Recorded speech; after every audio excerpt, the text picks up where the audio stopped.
Hi, I'm Justin Green, Certified Financial Planner with Four Ponds Financial Planning. Today I want to talk to you about student loans and how to manage them in 2020. So under the CARES Act, the federal student loan interest and payments were suspended till the end of September. Recently, President Trump extended that with an executive memo through the end of 2020. Initially, there was some confusion, but it does look like this is going to go unchallenged, and the confusion around if non-payments would count as payments towards forgiveness options, it seems that they will, as they would have under the CARES Act, so that will apply through the end of 2020. So now that we know that, if you are pursuing a forgiveness track with your federal student loans, there's probably not much of a benefit to make payments on your loans right now, as all you would be doing is reducing the principal that ultimately gets forgiven. But if you're one of the millions of borrowers not pursuing a forgiveness track, you might be wondering, well, what should I do with my loans for the remainder of 2020? I think there's three options to think about. The first option, stop making payments. Why would you want to do that? If you're a young borrower without an emergency fund, now might be a really good time to build that up to protect yourself should an emergency occur. And I think with the pandemic, that's on everyone's mind.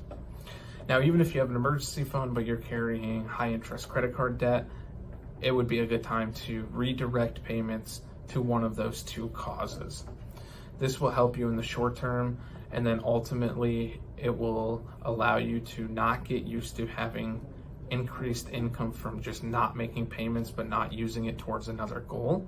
So you won't get accustomed to having that extra income each month. So when the loan payments kick back in 2021, you won't have to adjust your budget. You'll already have those funds ready to go to resume making student loan payments, and you'll have an emergency fund built up, or you'll have reduced your credit card debt in the meantime.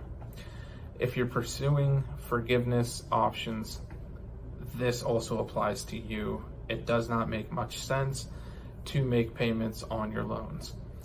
The second option, if you're in a great position, you have an emergency fund, you're not carrying any high interest debt, then maybe you just continue to make your normal payments.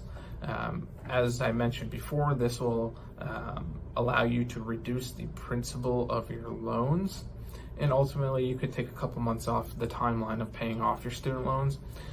And once again, you won't get used to spending that extra income, and you won't have to adjust back in 2021 to decrease your expenses and resume student loan payments. The third option, if you're in a really good spot, you have an emergency fund, no debt, and also maybe you've seen an increase in your discretionary income due to your expenses going down during the pandemic, then this might be a really good time to consider accelerating your payments on the federal student loans, decreasing your principal as much as possible throughout 2020. And this could take months to years off of the timeline of paying off your student loans. Now, if you're not able to make payments, don't feel guilty. The reason that the government has provided these flexible options for you is because a lot of people need the relief right now, and having that relief available to not pay your student loans and also not accrue interest is a really great opportunity to take advantage of. There's not one right solution for everyone, so just consider your personal circumstances and do what's best for you.